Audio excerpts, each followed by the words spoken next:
Pueden tomar sus lugares, hermanos.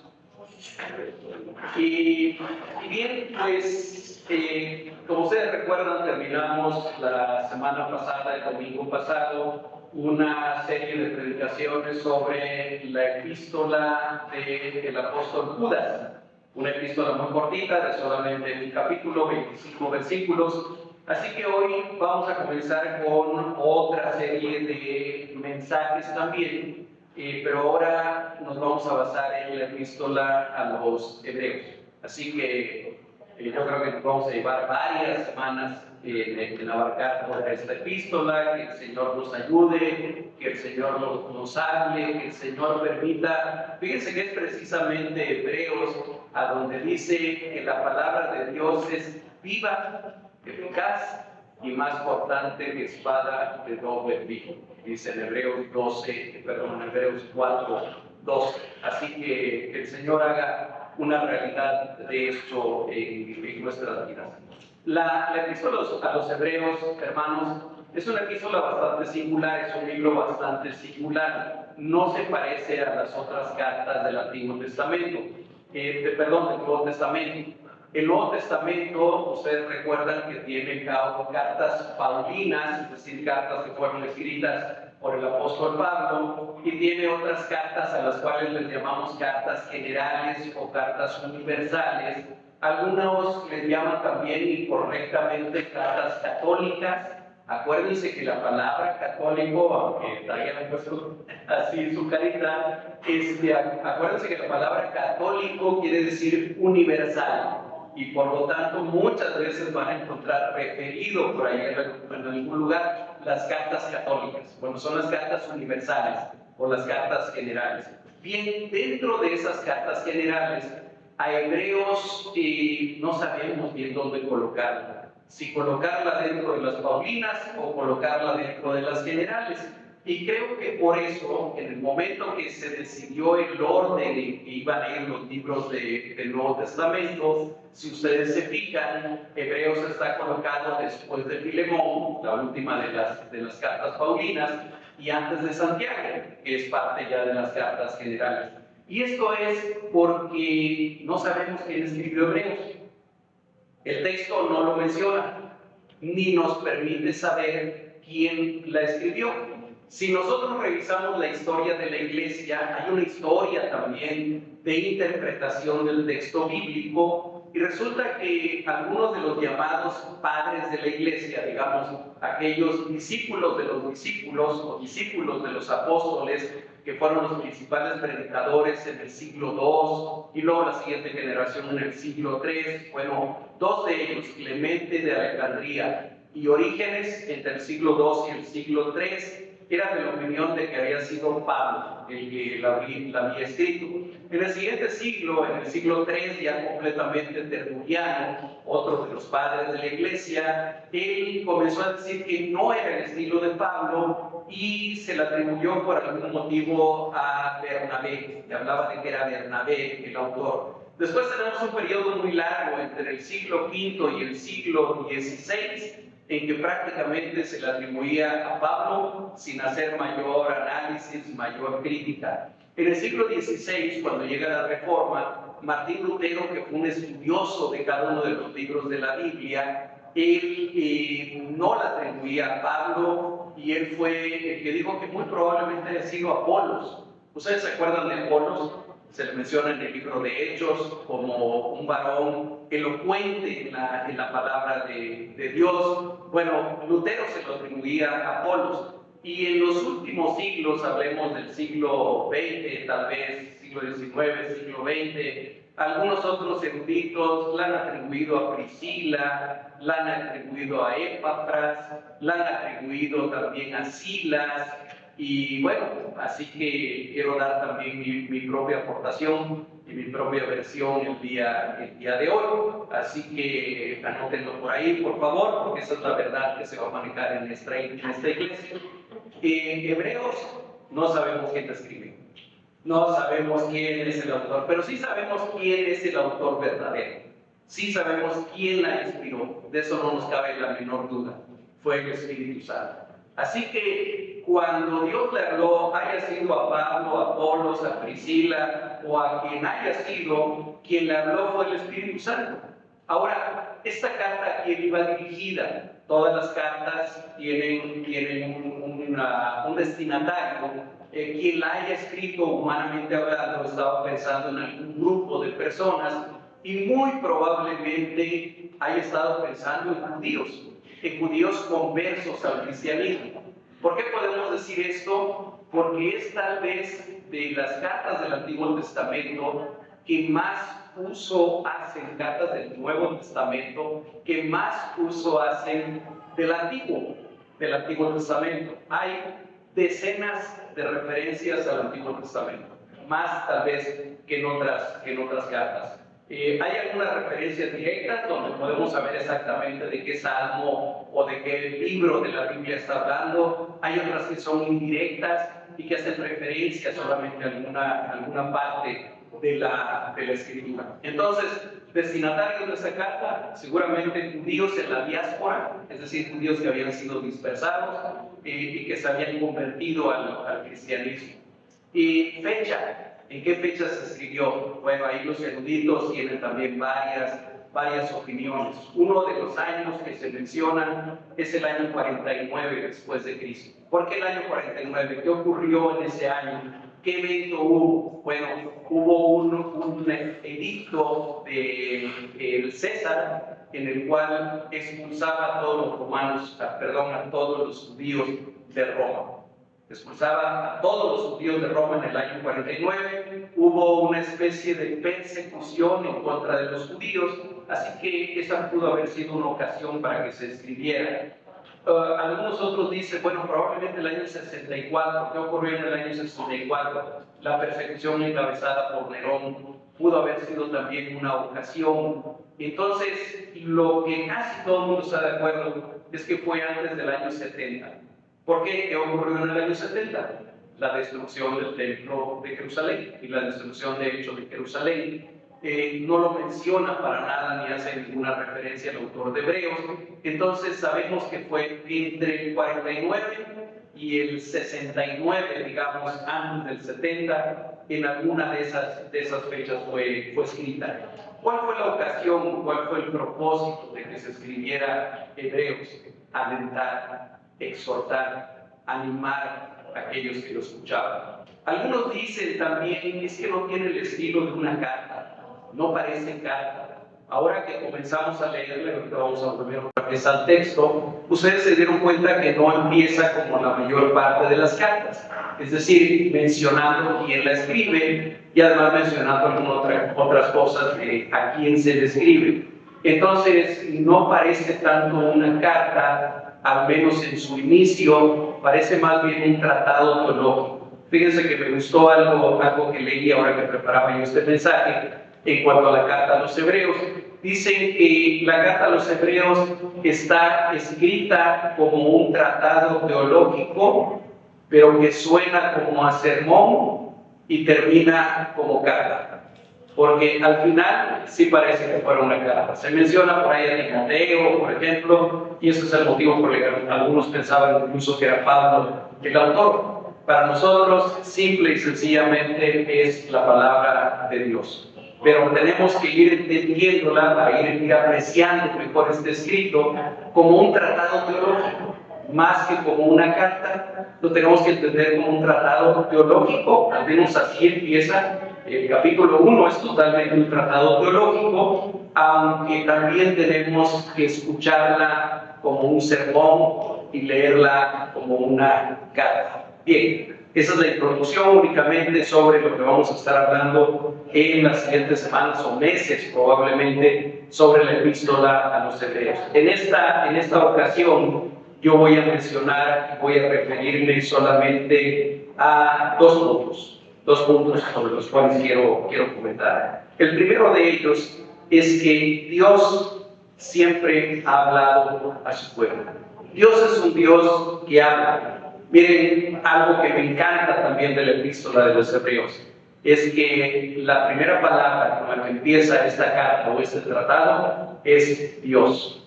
Y comienza diciendo, Dios habiendo hablado muchas veces y de muchas maneras en otro tiempo a los padres por los profetas.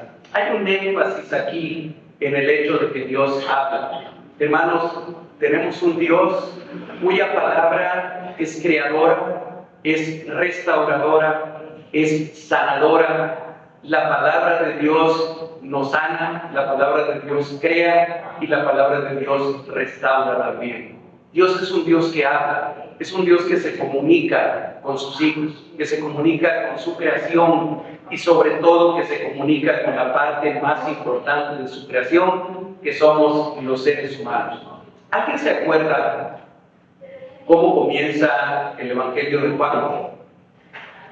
¿Alguien recuerda? En el principio era el verbo, y el verbo era con Dios, y el verbo era Dios. En el principio era el verbo, y el verbo era con Dios, y el verbo era Dios. La palabra que ahí se traduce como verbo, en realidad es la palabra logos, que a veces se traduce como palabra.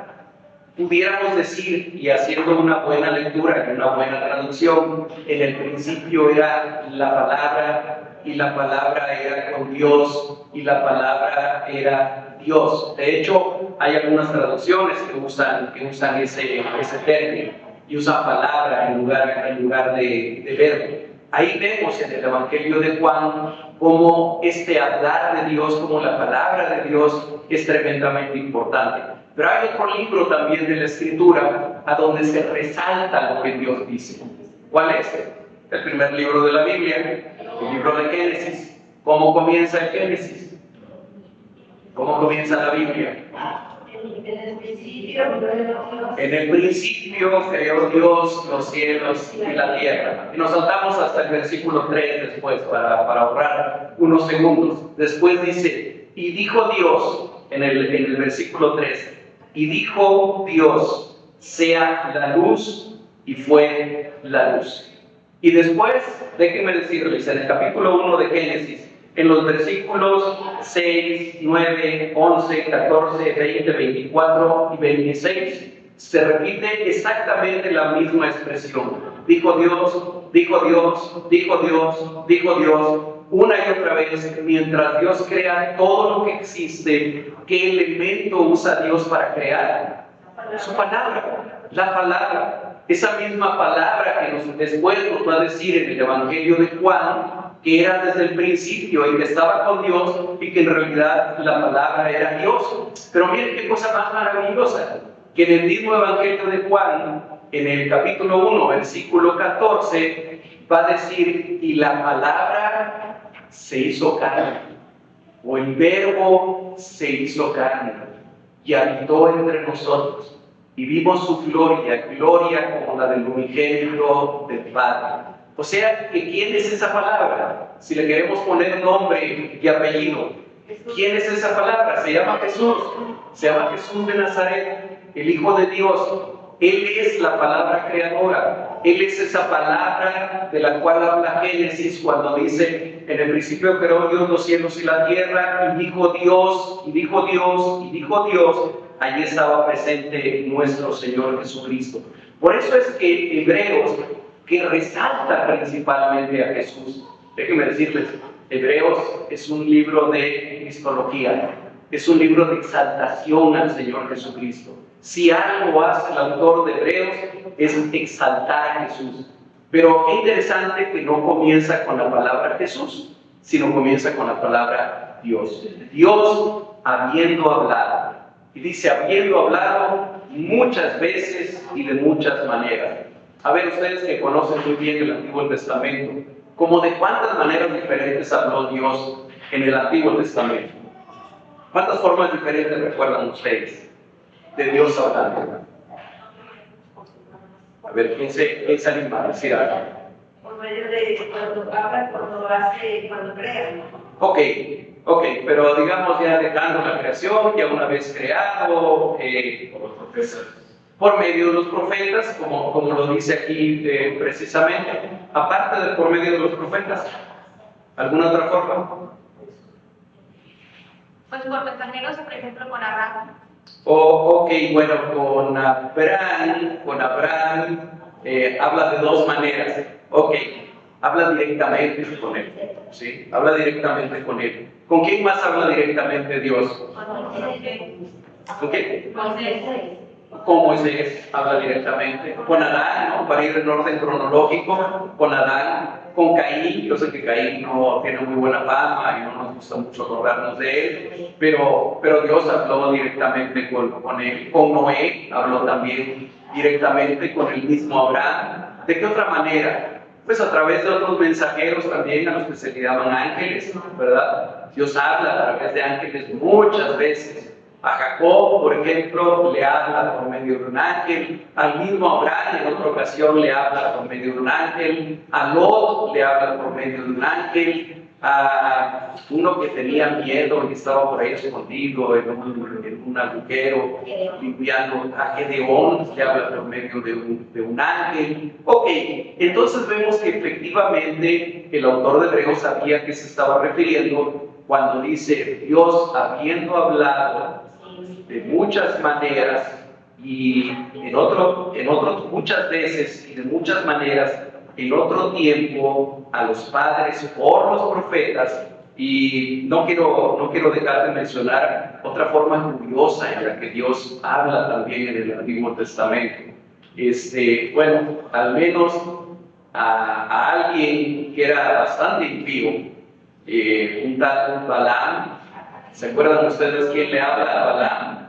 Una burra, ¿verdad? Dios hizo que hablara esa burra. Las burras no hablan hasta donde yo sé, que ningún otro animal. Y sin embargo hizo que en ese momento hablara el asna de Balaam, y de alguna manera le habló a Balaam por medio del asna. Entonces, efectivamente, Dios hablando muchas veces y de muchas maneras diferentes, por medio de los profetas que mencionábamos hace un momento: Jeremías, Isaías, Ezequiel, Daniel, no se pueden mencionar todos los profetas mayores y los profetas menores. Y en el Nuevo Testamento había profetas. En el Nuevo Testamento hay profetas. Juan el Bautista, obviamente. ¿Algún otro que se acuerdan ustedes por ahí? Bueno, el Señor Jesucristo, obviamente, el rey, sacerdote y profeta. Por cierto, lo vamos a ver en hebreo.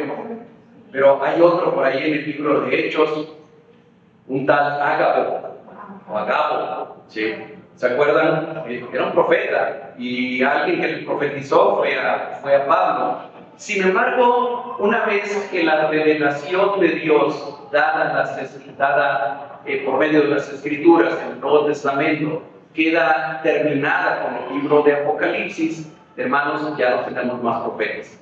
Y lo digo por si acaso solamente, actualmente es uno de los dones que han cesado en el sentido como se daban en el Antiguo Testamento, cuando Dios hablaba, como habló con Elías, como habló con Eliseo, como habló con Ezequiel, con otros, y que había un mensaje específico: ven y dile esto al pueblo, ven y dile esto a mi pueblo. De la misma manera que le habló a Pablo por medio de Ágabo, en ese sentido. Bueno, ya no tenemos profetas el día de hoy. ¿Y por qué no tenemos profetas? Pues porque los tenemos todos aquí. Aquí están todos. ¿En qué sentido sí podemos entender que el don de profecía se sigue dando? Bueno, en el sentido de cuando predicamos la palabra de Dios, ¿sí?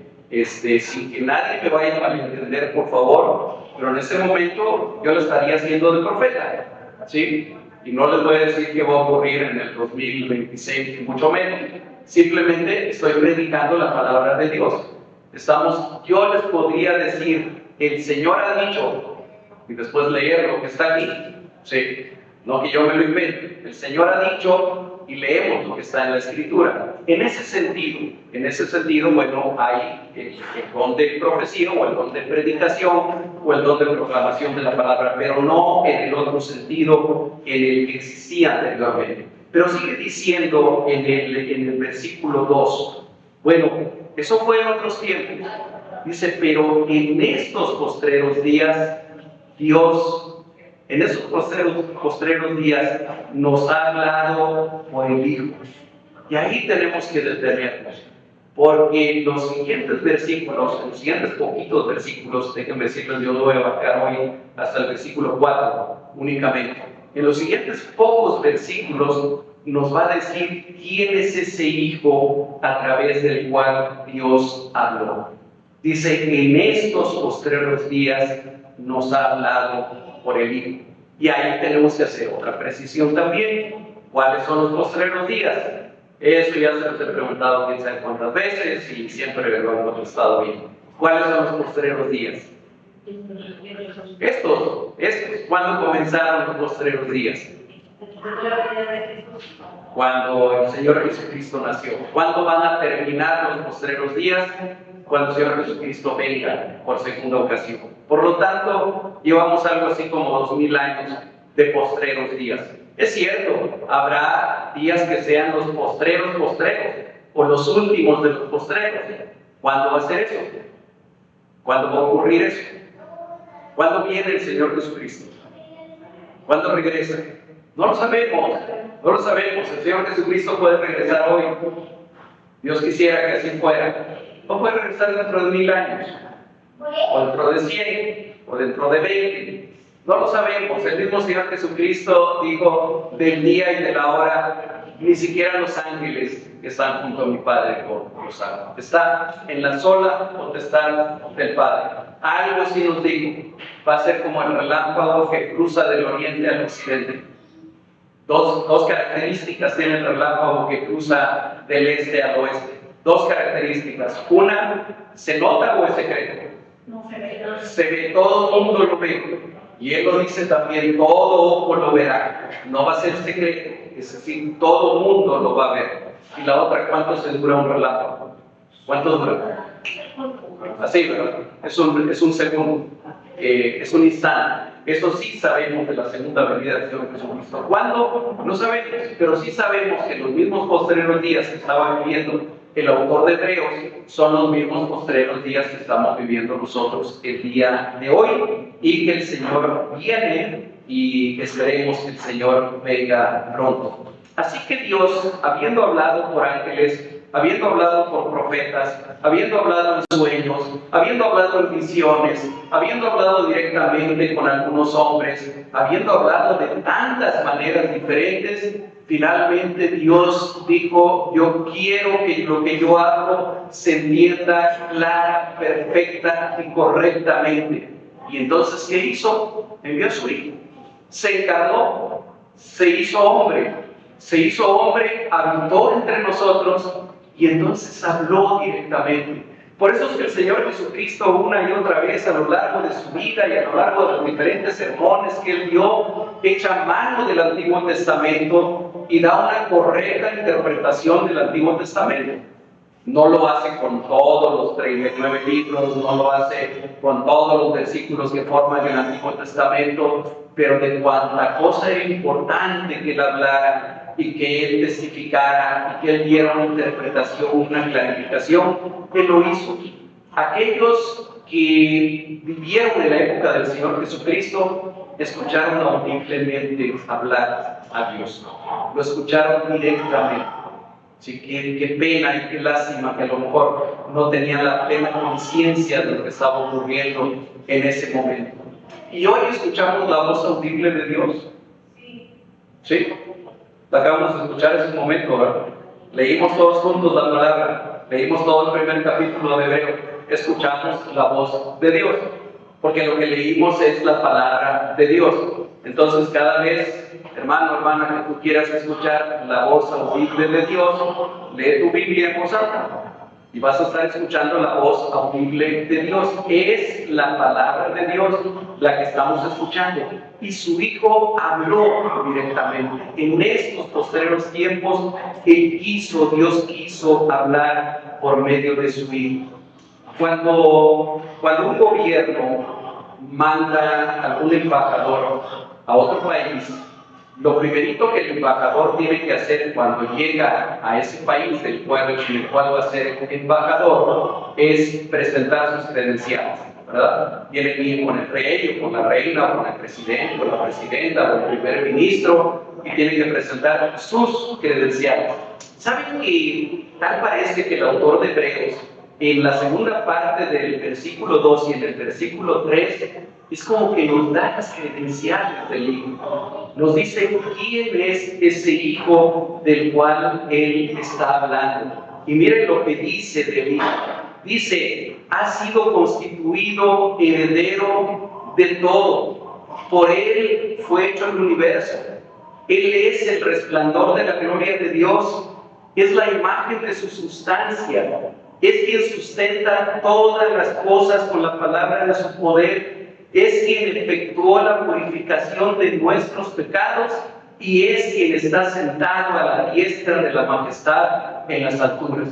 Yo no sé por qué, pero son 7 características que menciono. Yo no sé por qué el número 7 o el 7 en cantidad no los encontramos tantas veces en la Escritura. Pero bueno, aquí encontramos que hay 7 cualidades, 7 características que el autor de Hebreos nos dice sobre este hijo. ¿Se dan cuenta que hasta aquí no ha aparecido la palabra Jesús? De hecho, no va a aparecer hasta que ha entrado el capítulo 2. No habla de Jesús, pero habla del hijo. Porque lo que está tratando de que nosotros entendamos es que es ese hijo quien se encarnó. Ese Jesús de Nazaret es el Hijo eterno de Dios. Él ha sido constituido heredero de todo. Por Él fue hecho todo el universo. Es el resplandor, el brillar de la gloria de Dios. Es la misma gloria de Dios. En el Antiguo Testamento y en Hebreos se usa una palabra hermosa que es Shekinah. Shekinah es la gloria de Dios, el resplandor de Dios, el brillar de Dios. Bueno, ese es Jesús. Pudiéramos decir que Jesús es la Shekinah de Dios, es el resplandor de la gloria de Dios, es quien sustenta todas las cosas.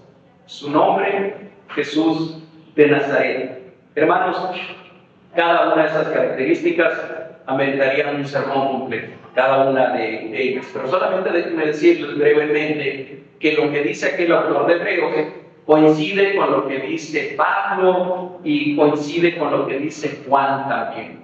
En Juan, en el Evangelio de Juan, capítulo 1, versículo 3, dice, todas las cosas por Él fueron hechas y sin Él nada de lo que ha sido hecho fue hecho.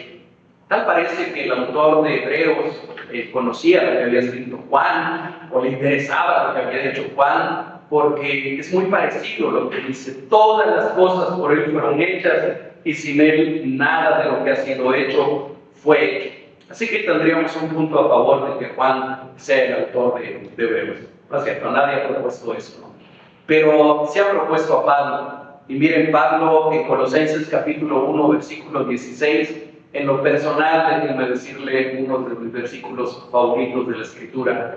Dice, por Él, hablando de Jesús, por Él fueron creadas todas las cosas, las que hay en los cielos y las que hay en la tierra, visibles e invisibles, sean tronos, sean dominios, sean principados, sean potestades, todo fue creado por medio de Él y para Él. Esos de los versículos en que uno casi debería de brincar y decir aleluya, gloria a Dios, aunque no lo acostumbremos a hacer mucho en nuestra iglesia, pero son de las partes de la Escritura que realmente exaltan al Señor Jesucristo. Por Él fueron creadas todas las cosas, las que hay en los cielos, las que hay en la tierra, cosas visibles, cosas invisibles. Déjenme ponerle cosas tangibles, cosas intangibles. El tiempo fue creado por medio de Él. Las eras, las épocas fueron creadas por medio de Él. Los seres espirituales fueron creados por medio de Él. Es decir, sin Jesucristo no existiría nada de lo que existe. Él es el creador y es el sustentador de todo lo que existe. ¿Y qué crees, hermano? Que ese Hijo del que nos hablan aquí Hebreos, ese Hijo exaltado de esa manera, ese Hijo por el cual fueron creadas todas las cosas visibles e invisibles, fue el que obró la purificación de tus pecados y de mis pecados. Ese Hijo eterno de Dios fue el que pagó tu culpa y el que pagó mi culpa. Por medio de Él y a través de Él, no solamente fueron creadas todas las cosas, sino que además mi pecado fue perdonado, tu pecado fue perdonado. Hemos sido purificados, hemos sido lavados por la sangre preciosa de Jesucristo. Y ahora, después de que Él efectuó la purificación de nuestros pecados, ahora Él está sentado a la diestra de la majestad en las alturas. ¿Y eso qué quiere decir? ¿Eso qué significa finalmente para mí que esté sentado a la diestra de la majestad en las alturas? ¿Qué importancia práctica tiene eso para mí el día de hoy? Pues nada más y nada menos que es ese mismo Señor Jesucristo quien gobierna todo, quien está a cargo de la historia, quien está a cargo de todo lo que existe, quien está a cargo de todo lo que ocurre en esta tierra. Hermanos, tal parece que el mundo fuera en declive, tal parece que las cosas fueran de mal en peor, tal parece que quienes están en el liderazgo en los países y en las naciones están tomando las peores decisiones que se pueden tomar, tal parece que hubiera un riesgo de que en cualquier momento va a haber una guerra nuclear y esto se va a terminar, o que algún meteorito por ahí va a venir y se va a estrellar sobre la Tierra. Tal parece que la maldad se multiplica cada vez más y que no le vemos salida y no le vemos mejoría a esto. Hermano, ten paz, ten paz. Hay quien gobierna. Si hay gobierno, si hay quien está gobernando, si hay quien tiene el control de todas las cosas, y es el mismo que pagó por tus pecados en la cruz. Él está al control. Él y no los reyes, Él y no los gobernantes, Él y no las circunstancias, Él y no el cambio climático es lo que está al control de todas las cosas, de tu historia y de mi historia. Porque a veces cuando pensamos en que Él es el soberano de la historia de todo el mundo, nada más pensamos en las grandes civilizaciones o los grandes hechos de la historia. No, tú y yo tenemos una historia. Tú y yo tenemos una historia de vida. Tenemos un lugar, un tiempo específico en el que nacimos. Nacimos en determinada familia y no en otra. Salud. Nacimos en determinado país y no en otro. Tuvimos determinados padres y no otros padres. ¿Sí? ¿Por qué? ¿Por qué Dios nos dio los padres que nos dio? A lo mejor no fueron los padres perfectos. Si uno pudiera pensar, me hubiera ido mejor. A lo mejor si hubiera nacido en otra casa, en otro lugar. No, hermano. Todo eso está bajo el gobierno y bajo el control de Dios. ¿Tú no lo entiendes? Bueno, a lo mejor no tienes por qué entenderlo, pero Él sí lo entiende. Y un día tú también lo vas a entender. Un día tú y yo lo vamos a entender, porque Él está a la diestra de la majestad, en las alturas, gobernando absolutamente todo lo que ocurre en este mundo. Y miren, en el versículo 4, dice que este Hijo del cual viene hablando en los versículos 2 y 3, dice, fue hecho tanto superior a los ángeles cuanto heredó más excelente nombre que ellos. Nosotros hoy vamos a llegar hasta este versículo. Si Dios lo permite, para el próximo domingo vamos a ver la segunda parte del capítulo 1 de Hebreos. Pero aquí ya el autor de Hebreos nos comienza a decir algo que también es importante que tengamos en cuenta. Aún los ángeles, que a lo mejor puede ser lo más excelso que nosotros nos podemos imaginar, son seres poderosísimos, son seres celestiales, son seres espirituales. Y a los ángeles Dios los envió una y otra vez a hacer diferentes cosas y a decir diferentes cosas. Bueno, este Jesús del que estamos hablando, Él fue hecho, dice aquí, tanto superior a los ángeles cuanto heredó más excelente nombre de ellos. Y aunque ya no me voy a meter en el versículo 5, pero nada más lo menciono, porque el versículo 5 comienza diciendo, porque ¿a cuál de los ángeles dijo Dios jamás, mi hijo eres tú, yo te he engendrado hoy? Y es como si se respondiera ahí mismo, a ninguno de ellos jamás le dijo, mi hijo eres tú, yo te he engendrado hoy. hermanos, y para ir concluyendo, el Dios único, verdadero y santo en el que creemos los cristianos no es un Dios impersonal, no es una energía o una buena vibra del universo, no es un Dios impersonal. Nuestro Dios es un Dios personal, creador de todo lo que existe, eso sí, diferente de lo creado, pero cercano a su creación. Dicen por ahí los teólogos, inmanente y trascendente al mismo tiempo. Trasciende todo lo que existe, pero está presente en todo lo que existe. Está al control de su creación y por lo mismo es un Dios que habla. Y es precisamente esa cualidad de elegir palabras lo que hizo posible que todo lo existente haya venido a existir. Porque Él simplemente dijo y las cosas fueron creadas. ¿Se acuerdan del Salmo 19? Un salmo también bien hermoso, que comienza diciendo: los cielos cuentan la gloria de Dios y el firmamento anuncia la obra de sus manos. Sí, ya sabemos que los cielos no hablan, que el firmamento tampoco habla, pero simplemente aquí de una manera poética el salmista está expresando esto.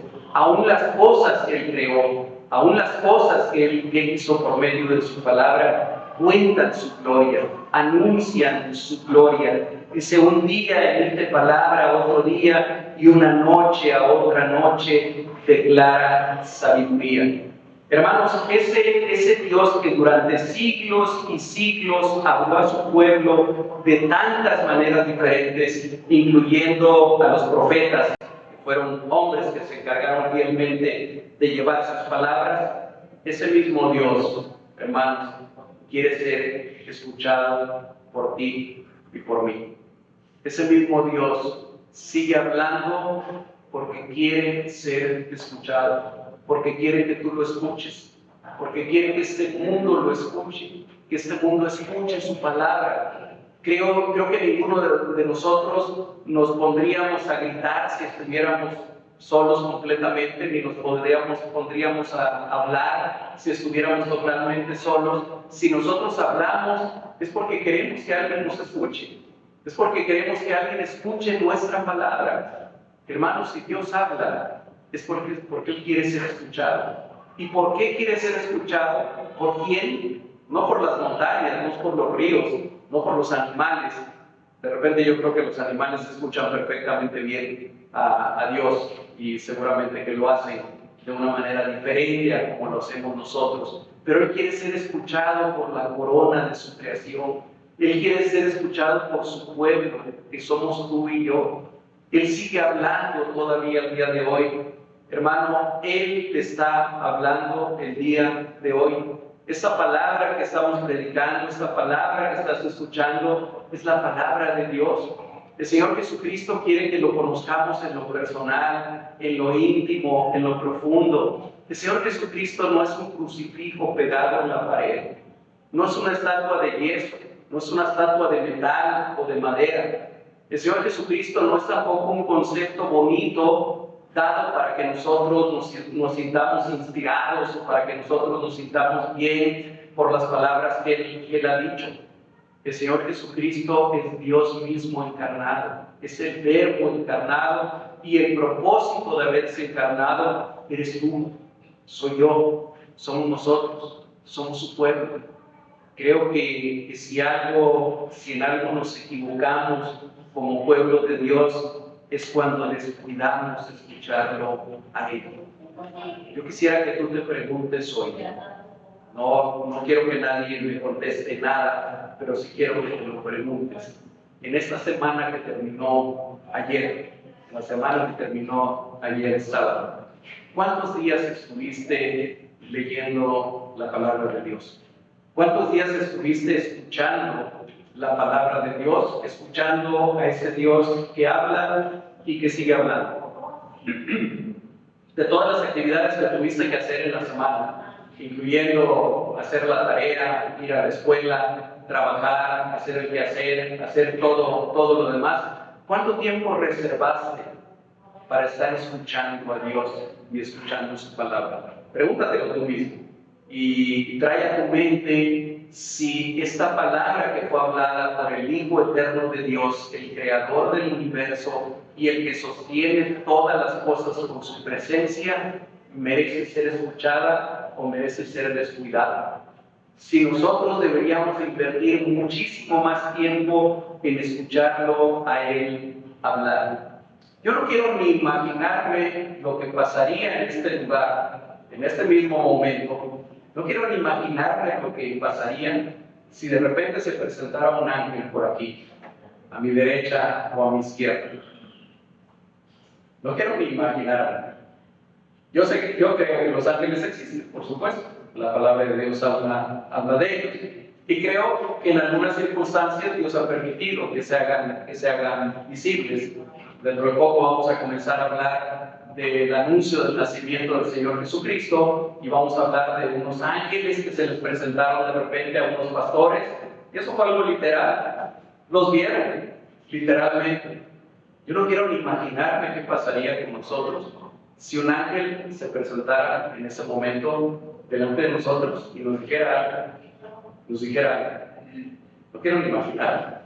Habría algunos desmayados, a lo mejor otros saldrían corriendo, a lo mejor otros, no sé qué pasaría. A lo mejor nos morimos, sí, de la impresión y de lo tremendo de eso. Hermanos, hay mucho más que un ángel en medio de nosotros. Mucho más que un ángel, muy superior a un ángel. El Señor Jesucristo está aquí presente, está aquí en medio de nosotros. Él lo dijo, Él dijo, no los dejaré huérfanos, vendré a vosotros. Él dijo también cuando ya se iba y cuando se despedía, ya en las últimas palabras a sus discípulos, vayan y prediquen el Evangelio a toda criatura, que aquí yo estoy con vosotros todos los días hasta el fin del mundo. Y cuando Él dijo todos los días, hermanos, incluía el 16 de noviembre del año 2025. En este día, Él también dijo que estaría presente. Él dijo, donde quiera que estén 2 o 3 reunidos en mi nombre, ahí estaré yo en medio de ellos. Que lo creamos o que no lo creamos, ese ya es otro asunto.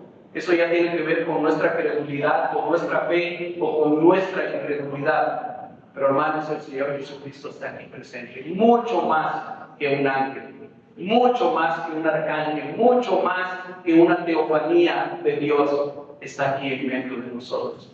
Y Él quiere hablar a nuestro corazón, que nos ayude para que tengamos oídos para oír lo que el Espíritu le dice a la iglesia, lo que el Espíritu le dice a nosotros.